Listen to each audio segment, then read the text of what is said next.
खासदार संजय राऊतांनी उपमुख्यमंत्री एकनाथ शिंदे यांच्यावर जोरदार टीका केलेली आहे। महाराष्ट्रातून मतं फुटलेली नाहीत, आमची मतं फोडणारे ते कोण असा सवाल राऊतांनी शिंदेंना केलाय। तसंच शरण गेलेल्यांनी निष्ठावंतांवर टीका करू नये असा टोलाही राऊतांनी लगावलाय।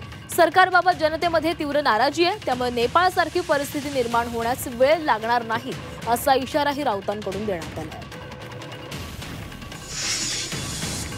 गेलेत आमची मतं फोडणारे हे तुम्ही निष्ठावंत जे राहिलेत आमच्या पक्षामध्ये ताकदीनं त्यांचा अपमान करताय। सगळ्यांचा निष्ठा या शब्दाचा अपमान आणि कलंक लावणारे हे लोक आहेत। हे जे बोलतायत कोणी आज स्वतः विकले गेले, स्वतः शरण गेले, स्वतःचा स्वाभिमान गहाण पडला, स्वतः गुलामी पत्करतायत आणि इतरांवरती शिंतोडे उडवत आहेत।